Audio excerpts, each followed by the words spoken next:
अम्ल या भस्म की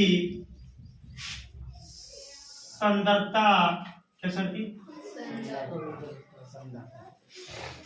सांद्रता अर्थात उसकी मात्रा यानी कि प्रबलता को दर्शाता है। देखिए कैसे, ये लीजिए हम लोग बनाते हैं पीएच स्केल, जिस पर हम मान देते हैं राम 2 3 4 5 6 7 8 9 10 11 12 13 एवं एक कम होना चाहिए था 14। तो गने सगल हो गई 1 2 3 4 5 6 7 8 9 10 11 12 13 15 हो गया सर। 1 14 वो हमारे हाथ में बाबू। 10 लिखो तो 11 9 10 देख रहे हैं ये क्या है? स्केल। ये है पीएच स्केल। देखिए सर क्या है ये? PH scale. अभी पूरा नहीं बना है सर। जी सर, अभी 30 कटेगा नहीं काटे तो मत कटिए, हमारी मर्जी, बट हम दिखाना चाहेंगे कुछ आपको।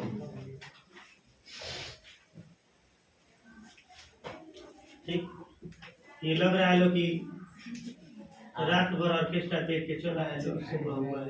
ऑर्केस्ट्रा रहा तो नहीं सर काम में।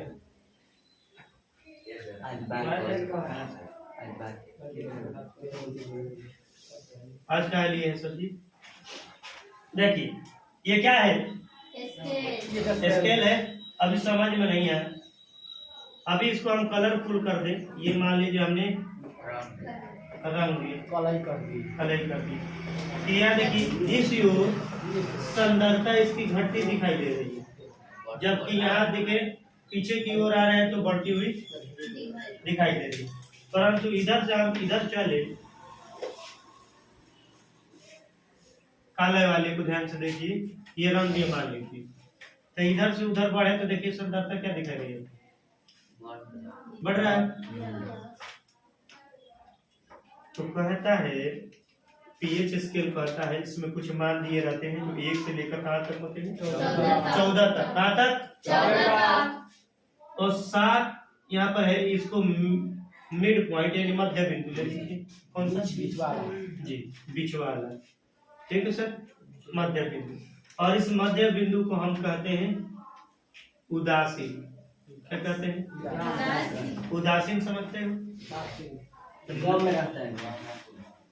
उदासीन मतलब जो ना अम्ल हो ना भस्म हो अर्थात ना क्षार हो, दोनों में से कोई ना हो, तो दोनों आपस में रिएक्ट करके क्या बनाते हैं? लवण और जल बनाते हैं। क्या बनाते हैं? अम्ल और भस्म आपस में क्रिया करके क्या बनाते हैं? लवण और जल। अर्थात दोनों की कोई गुणवत्ता इसमें नहीं रहती है, ना अम्ल की ना भस्म में। तो क्या होगा यहाँ पर? उदासीन होगा, यानी कि लवण होगा। क्या होगा? लवण होगा।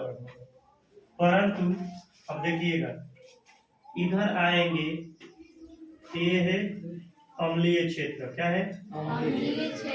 अम्लीय क्षेत्र। अगर 7 से दाहिनी ओर जाए तो ये कौन क्षेत्र होगा? क्षारीय क्षेत्र होगा। मगर क्षारीय अम्लीय कहना उचित उतना नहीं होगा, परंतु क्यों कह रहे हैं इसका अर्थ समझेंगे। कह रहा है कि जैसे ही 6 से नीचे की ओर आते हैं, सॉरी 7 से 6, 6 से 5, 5 से 4, 4 से 3 और 3 से 2 और 2 से 1, तो ऐसे अम्लीय क्षेत्र का जो मान है यानी अम्ल की मात्रा क्या होती है? बढ़ती जाती है। क्या होती है? देखिए तीर किधर है? इधर की ओर, यानी कि सबसे कम होगा तो किस पर होगा? 6 और 7 के बीच कम होगा, उससे अधिक 6 पर, उससे अधिक 5 पर, उससे अधिक 4 पर, उससे अधिक और उससे अधिक और सबसे अधिक। हाँ, अगर किसी सूचक किसी पदार्थ को हम pH स्केल पर रखें और उसकी मात्रा मान लीजिए 1 और 2 के बीच निकलती है, तो हम बोलेंगे इसका अम्लीय मान सबसे अधिक है, यानी कि इस पदार्थ में अम्लीयता बहुत अधिक है। बात समझ में आया? परंतु अगर किसी पदार्थ का अगर इस पर हमने रखा, उस पदार्थ की अम्लीयता हमें देखनी है या गुण देखना है कि वह अम्ल है या भस्म है, अगर वह 6 और 7 के बीच में उसका मान आता है तो हम बोलेंगे कि इसकी अम्लीयता क्या है, बहुत कम है। क्या है? कम है। तो अब समझेंगे कि सर 7 से 1 की ओर आएगी तो अम्लीयता की मात्रा क्या होगी, बढ़ेगी। अगर क्षार देखा जाए, क्या सर जी, क्षार देखा जाए तो 7 से किधर की ओर, 14 की ओर चलेंगे। किधर? 14 की ओर। तो क्षारीय मान बढ़ेगा। तो पूछा जाएगा कि कोई लिक्विड फॉर्म है, किसी चीज का लिक्विड फॉर्म है और उसमें बताइए कि क्षार की सांद्रता क्या है या अम्ल की सांद्रता क्या है, कितना मात्रा में अम्ल है, कितने मात्रा में क्षार है। तो हमने मान लीजिए इस स्केल पे रखा, क्या रखा, स्केल पे रखा और पॉइंट बताया और 11 मान लीजिए 13 और 14 के बीच, 13 और 14 के बीच बताया, तो हम क्या कहेंगे, ये अधिक क्षार है। क्या है अमन? यानी कि हमने देखा कि सर 7 से 8, 8 से 9, 9 से 10 से अगर सर ऐसे ही 14 तक बढ़ते हैं तो जैसे जैसे बढ़ते हैं वैसे वैसे क्या होता है, ये स्केल बताता है कि अगर 13 और 14 के बीच में आता है तो उस पदार्थ में क्षार की मात्रा या सांद्रता बहुत अधिक है। परंतु वहां से नीचे आए 14, 13, 12, 12, 11, 10, 9, 8, 7। अगर पूछे कि 7 और 8 के बीच है, किसी पदार्थ को हम लिक्विड को डालें और उसका pH स्केल में मान बताया 7 और 8 के बीच, तो इसकी सांद्रता कैसी है, कम है। इसकी सांद्रता क्या है, कम है। समझे कि नहीं समझे? समझ गए? तो चलिए एक बार मैं रिपीट करता हूँ, ध्यान से सुनिएगा। pH स्केल में 14 अंकें दर्शाई जाती है। कितनी अंकें? 5, 5, 10, 4, 14, जो क्रमशः ऐसे राम 2, 3, 4, 5, 6, 7, 8, 9, 10, 11, 12, 13, 14 और यह अपनी सीमा तय करती है। क्या करती है? यह सीमा तय करती है। और इसमें हम मिड पॉइंट 7 लेते हैं और 7 को हम मानते हैं उदासीन। उदासीन मतलब कि यहाँ पर कोई गुण नहीं होगा, ना अम्ल का गुण होगा ना भस्म का गुण होगा। अर्थात किसी लिक्विड को हमने क्या किया, pH स्केल पर डाला और डालने के बाद उसका मान क्या है, 7, तो हम कहेंगे ना ही ये भस्म है और ना ही ये अम्ल है। और इसकी सांद्रता क्या है, हम बोलेंगे सर जी उदासीन है। सांद्रता है ही नहीं, उदासीन है ये। यदि हम 7 से ऊपर जाते हैं तो क्षारीय माध्यम तय करता है। अर्थात किसी लिक्विड को हम इस पर रखते हैं, pH स्केल पर रखते हैं और 7 से ऊपर वाला कोई मान बताता है, हम कहते हैं कि ये क्या है, क्षारीय।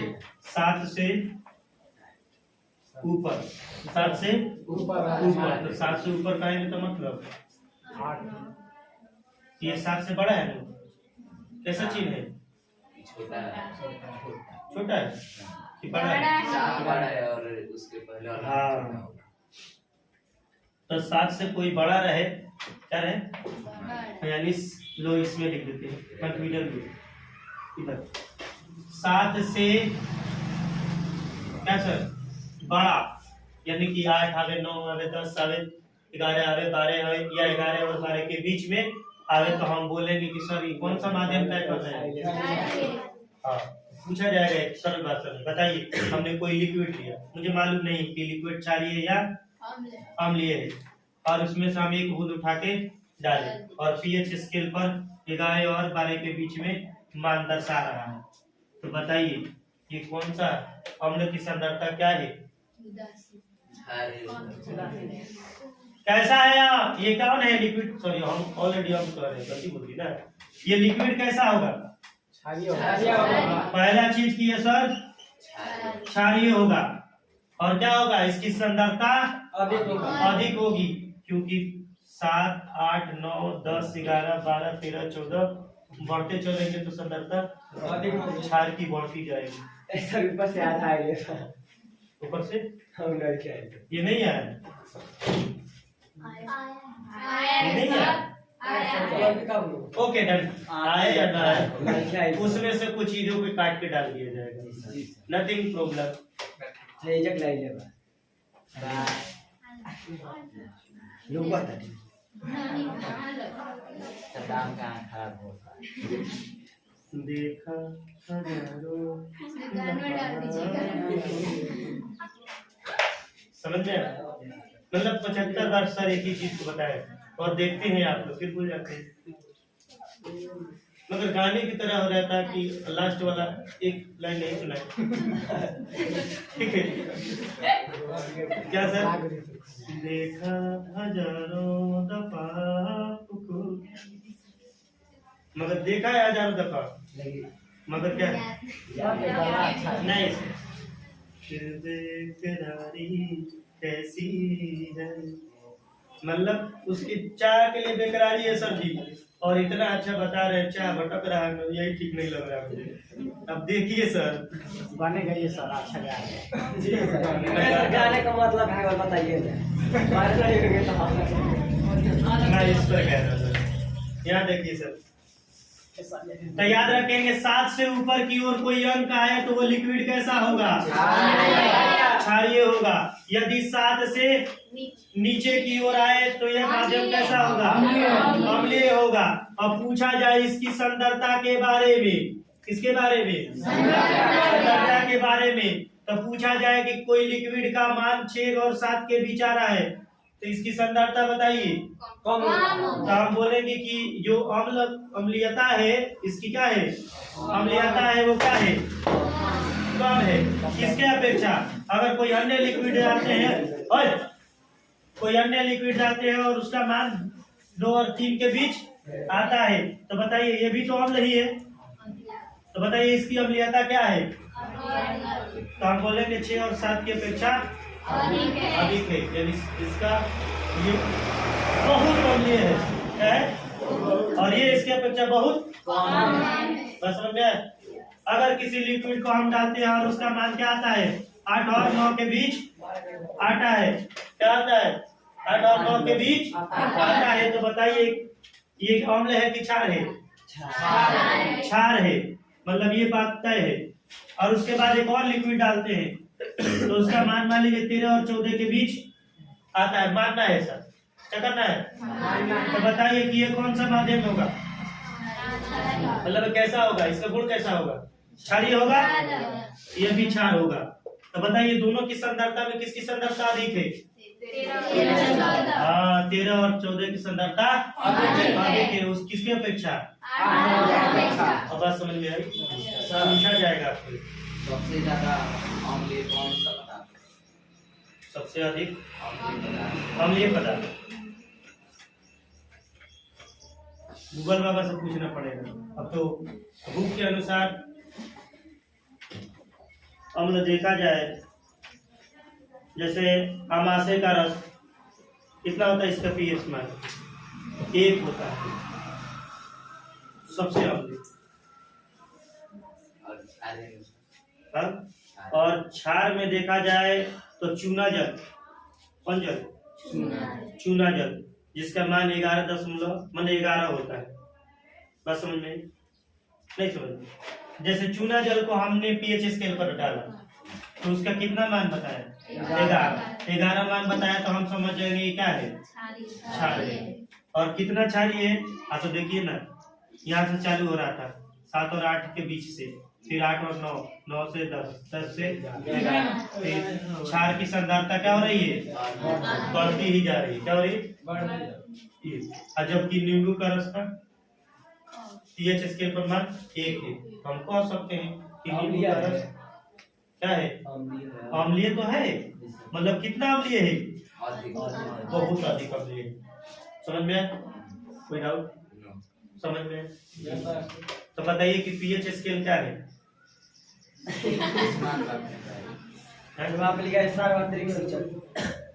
पीएच स्केल या सार्वत्रिक सूत्र क्या है? तो हम बोलेंगे अम्ल या भस्म की, अम्ल या भस्म की सांद्रता बताने वाले यंत्र को सार्वत्रिक सूचक या पीएच स्केल कहते हैं। और पीएच स्केल में है सर देखिए, और पीएच स्केल में 1 से लेकर 14 तक क्या होती है? स्केल बनाए गए होते हैं जिसमें 7 कौन सा 7 उदासीन को दर्शाता है और 7 से नीचे अम्लीय को दर्शाते हैं और 7 से ऊपर क्षारीय को दर्शाते हैं। और सबसे अधिक क्षारीय मान 13 और 14 के बीच होगा। उसकी सांद्रता अगर किसी लिक्विड का मान 13 और 14 के बीच आता है तो उसकी सांद्रता अत्यधिक होगी, जबकि 7 और 8 के बीच होती है तो उसकी क्षारीय मात्रा या सांद्रता कम होगी। वही देखा जाए 1 और 2 के बाद किसी 1 और 2 के बीच किसी लिक्विड का क्या आता है मान आता है तो उसकी अम्लीयता क्या होगी? बहुत अधिक, अत्यधिक होगी। अगर 6 और 7 के बीच किसी लिक्विड का मान आता है तो उसका अम्लीय मात्रा क्या होगी? कम होगी। अम्ल होगा और कम होगा। कोई डाउट है? समझ में आया?